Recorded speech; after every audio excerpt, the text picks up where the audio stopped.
Hello everybody, I am JWTV and welcome to the first episode of Legitimate Legislation. I would like to first start off this series by saying I am not a lawyer and I do not support or protest any of the laws I'm going to be going over in this series. I also wanted to go over the different types of laws for anyone that might not know the differences. The first is a statute. A statute is created by the legislature, which is composed of politicians that we have elected. The statute is the highest and most binding form of law in the government. The statute is applicable statewide. The second type of law is a regulation. A regulation is created by an agency. An agency is a department created by the legislature to help enforce and administrate statutes. An example would be the DMV. Regulations tend to go into a bit more detail than statutes, helping clarify anything that may be considered vague. Regulations are also applicable statewide. The first piece of legitimate legislation we are going to be looking at today is a statute in Washington State.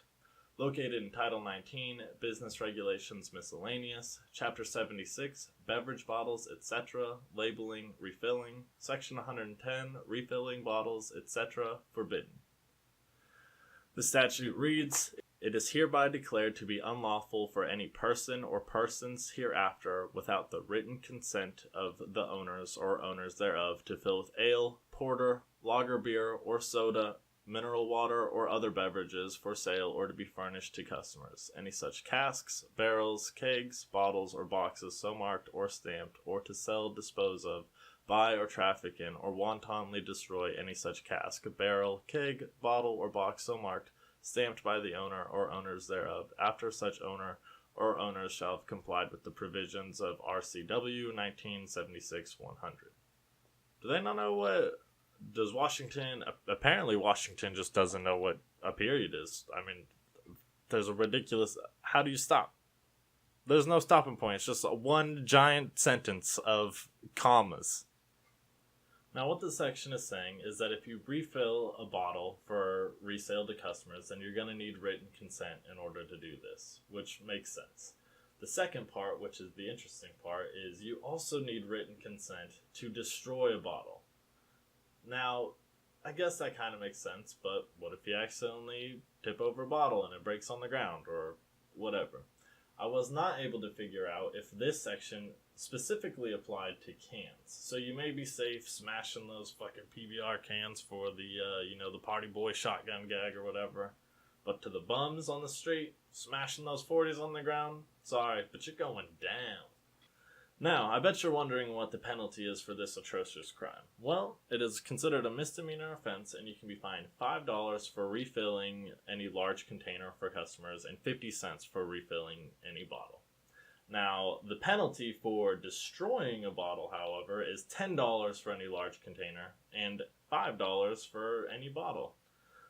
This information can be found in section 130 in the same title and chapter for any of you nerds like me that would like to find that information on your own.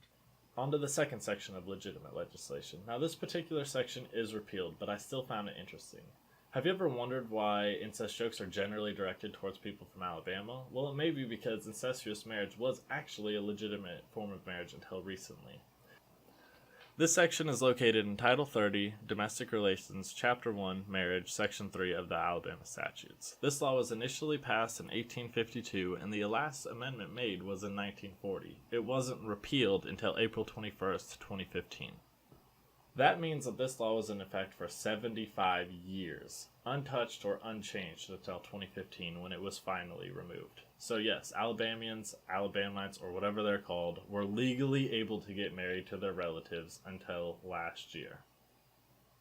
Do you think, the Alabama memes, the incest memes finally got to them and they're like, fuck it, we need to get rid of this, guys, these memes are too much.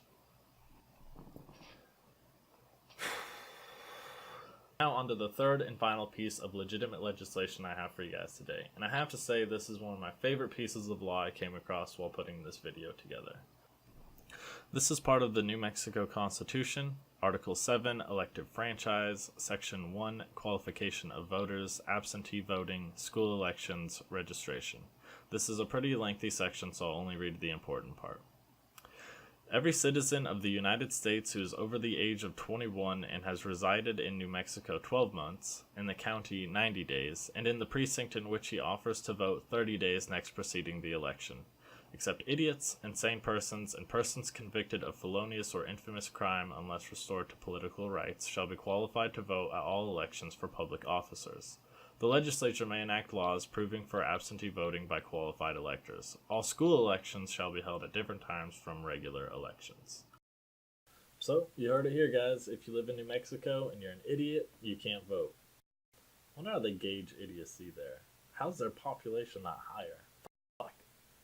I should move there. Anyways, that is going to do it for this pilot episode of Legitimate Legislation. If you want more, you thought it was interesting, thought it was funny, or just enjoyed watching another Jew talk about law, then please hit those motherfucking like and subscribe buttons. The links to all the laws that I referenced will be in the description below. So if you're a nerd like me and you want to see where it all came from and to see if these are actually real laws, then they'll be down there. And make sure to follow me on social media. I only have a Twitter because fuck Facebook.